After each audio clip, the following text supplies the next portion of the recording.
Bonjour à toi et bienvenue au message lumière de la famille Myriam. Aujourd'hui dans l'Évangile, Jésus disait à ses disciples, « J'ai encore beaucoup de choses à vous dire, mais pour l'instant, vous ne pouvez pas les porter. Quand il viendra, lui, l'Esprit de vérité, il vous conduira dans la vérité tout entière. » Est-ce que ça t'est déjà arrivé de ne pas tout comprendre? Moi, ça m'arrive de temps en temps. Ça a l'air que ça arrivait aussi aux disciples. Mais Jésus, juste avant de monter vers le Père, il leur a dit, « Je ne vous laisse pas tout seul. Je vous envoie l'Esprit Saint. Lui, il va vous guider, il va vous expliquer au fur et à mesure ce que je vous ai dit et que vous n'avez pas compris. » Mais comment ça marche, l'Esprit Saint? C'est quoi l'Esprit Saint? C'est sûr que c'est la question qu'on s'est posée, puis je regardais dans le catéchisme de l'Église catholique. Mais ce qui était plus simple pour moi comme définition, ça a été dans le U4, le catéchisme de l'Église catholique pour les jeunes. On est jeunes. On est jeunes. Mais c'est parce que pour moi, ça a été plus simple à comprendre.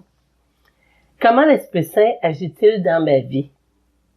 L'Esprit Saint m'ouvre à Dieu. Il m'apprend à prier et m'aide à être présent aux autres. On voit deux actions, hein? Mm-hmm. Apprendre à prier, ma relation avec Dieu, puis ensuite ma relation avec les autres. Selon saint Augustin, l'Esprit Saint est l'hôte silencieux de notre âme. Pour sentir sa présence, il faut faire silence. Cet hôte s'exprime souvent de manière très douce en nous et avec nous. C'est comme avoir toujours une présence divine à l'intérieur de nous. Quelqu'un qui vient nous aider, nous guider, nous inspirer et nous apprendre aussi. Des fois, on a une difficulté, un problème. Puis à un moment donné, quand on prie, à un moment donné, on a une belle lumière. D'où est-ce que ça vient, la petite lumière? L'Esprit Saint.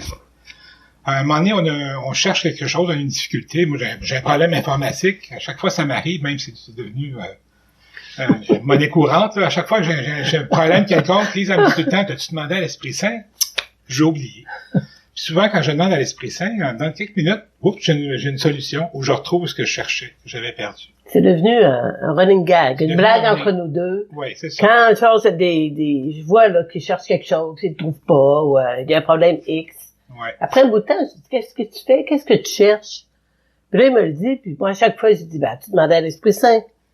Il me dit, non, c'est vrai, j'ai oublié. Puis là, je demande, puis curieusement, il y a une solution qui arrive. Ouais. Tout le temps. Puis là, on remercie le Seigneur. Mais l'Esprit Saint, comme il nous dit, comme il est dit dans le U4, l'Esprit Saint, là, il est en nous, il est toujours là. Mais pour l'écouter, là, il faut faire silence. Silence dans la prière aussi. Hein, on prie, après ça, on peut se mettre en silence, dire, Seigneur, qu'est-ce que t'attends de moi aujourd'hui?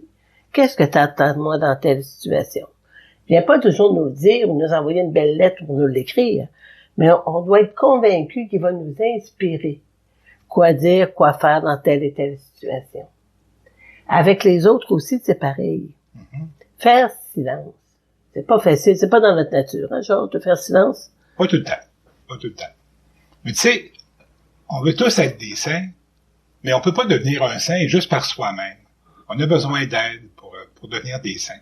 Alors, c'est pour ça que Jésus nous a envoyé l'Esprit Saint, qui vient habiter en nous. L'Esprit Saint, vient nous aider, vient nous guider, vient nous inspirer. À un moment donné, j'écoute un ami qui me raconte une difficulté, puis à un moment donné, c'est tellement gros son affaire, je sais pas quoi dire, hein, je manque de mots. L'Esprit Saint, inspire-moi donc. Puis à un moment donné, il y a une parole qui monte, puis ça vient de toucher. Là, je me dis, mon Dieu, ça, c'est l'Esprit Saint qui est passé. Puis là, je demande à l'Esprit Saint, Esprit Saint, rends-moi donc docile à ton action. Parce que plus je suis docile à l'action de l'Esprit Saint, plus je m'en vais vers la sainteté. Parce que moi, là, si j'essaye de faire un saint par moi-même, je vais m'en fâcher, je vais tomber, puis je vais me planter. Hein, comme bien du monde. Mais avec l'Esprit Saint, c'est pas pareil. L'Esprit Saint vient m'aider à vivre, puis vient m'aider à devenir un saint. Ce qui arrive, c'est que faire silence, c'est facile à dire, mais c'est pas dans notre nature humaine de faire silence. On cherche toujours une solution. L'autre a un problème, ou j'ai un problème, qu'est-ce que je ferais? Le petit hamster, là, c'est difficile d'écouter l'autre jusqu'au bout, sans se demander qu'est-ce que je vais dire, qu'est-ce que je vais faire. Quand on pense à demander à l'Esprit Saint, quand l'autre nous parle, puis que on sait pas trop Ben, des fois, c'est de rien dire. Des fois, la personne va juste dire, ben, je te remercie beaucoup de m'avoir écouté. Ça se termine là. La personne n'a pas besoin d'avoir nos millions de conseils, là, puis de façon de faire. C'est vrai. Mais c'est l'Esprit Saint qui va nous indiquer, est-ce que c'est bien de parler? Qu'est-ce qu'on doit dire? Des fois, on doit rien dire. On peut dire, je sais pas quoi répondre. Mais veux-tu, on va prier ensemble. On va demander à l'Esprit Saint de t'aider à trouver une solution. Tu sais, on n'est pas obligé de tout savoir. Tu sais, le Seigneur nous a laissé notre liberté. Mais dans notre liberté, ben, des fois, on la prend toute la place. Puis on oublie qu'en dedans de nous, là, on porte l'Esprit Saint en nous. L'Esprit Saint, lui, il sait où il est, le chemin du Seigneur. Oui. Moi, des fois, je le cherche. Des fois, je pense qu'il est là, mais c'est pas là qu'il est. C'est pas là qu'il m'attend. C'est pas là qu'il me veut. Mais tu sais, il faut apprendre à accepter les événements. Puis ça, avec l'Esprit Saint, c'est plus facile. Accepter que, tu sais, qu'à un moment donné, on a une conversation avec quelqu'un, puis je suis interrompu. Mais des fois, la personne qui vient m'interrompre, c'est parce qu'elle a vraiment besoin que je l'écoute. Mais ça, je le sais après. Je le sais après. Si je fais juste être ennuyé puis être bête avec la personne, mais c'est pas ça que le bon Dieu veut. Alors, c'est pour ça que c'est important de se mettre à l'écoute de l'Esprit Saint, d'être docile à l'Esprit Saint, d'accueillir les événements. L'Esprit Saint, lui, il nous enligne toujours sur le chemin où Jésus nous attend. Puis ça nous donne une grande paix intérieure. Parce que c'est pas toujours nous autres qui décident.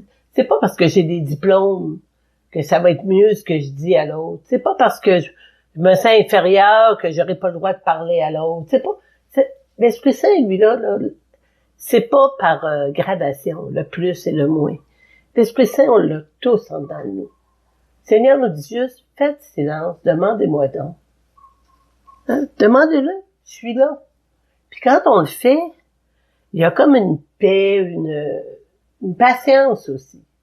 Tu sais, un petit détail bien simple, là, toute l'après-midi, là, le four a lâché, l'élément du four. Georges est allé, il a fait 3 places, il est revenu, ça marchait pas, les connecteurs marchaient pas. Bon, il n'y a rien qui fonctionnait. La vie quotidienne. La vie quotidienne, on demande à l'Esprit Saint. Ça veut pas dire que ça marche du premier coup. Ça a pris quelques heures, hein? Oui, mais t'es resté patient. Tu sais, t'as fini par trouver comment l'arranger avec la pièce qui était pas tout à fait parfaite, puis que ce soit sécuritaire. Mais ça a pris quelques heures. Il a fallu être créatif, mettons. Oui, mais en demandant à l'Esprit Saint, ce que ça fait, c'est que quand on trouve pas tout de suite, on dit, ben ça a l'air que c'est mieux comme ça, Seigneur. On refait notre démarche. Oups, ça fonctionne pas. Inspire-nous autre chose. Tu sais, ça nous aide à marcher main dans la main avec le Seigneur. Plutôt que de dire, moi-même, là, je vais réussir aujourd'hui, ben non, ça marche pas, puis là, je deviens impatient, puis demandons à l'Esprit Saint tout le temps, il est en nous.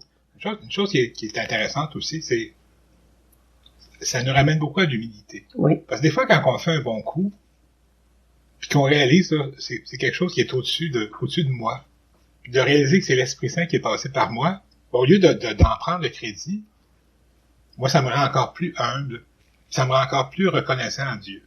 Hein? Puis ça me met plus dans la louange. Alors, au lieu d'être dans l'orgueil, je suis dans la louange. C'est ça, devenir un saint.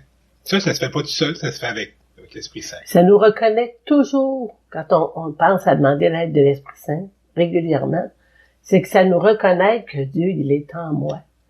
Il n'est pas juste à l'extérieur. Il n'est pas juste venu dans le passé. Il sera pas là juste à ma mort. Il est là tous les jours de ma vie. Puis si on regarde la fin de l'Évangile, pour terminer, le Seigneur nous dit, dans l'Évangile, c'est dit, tout ce que possède le Père est à moi. Excusez. Tout ce que possède le Père est à moi. Voilà pourquoi je vous ai dit, l'Esprit reçoit ce qui vient de moi pour vous le faire connaître. Alors, laissons-lui tout l'espace, tout, en étant certaine, qui agit, puis qui va toujours faire pour le mieux en dedans de nous. Oui, puis qu'on va être en sécurité toujours. Toujours. Amen. Amen. Alors, on te souhaite une effusion de l'Esprit. On nous la souhaite. On vous la souhaite. Au revoir, à bientôt. À bientôt.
que je suis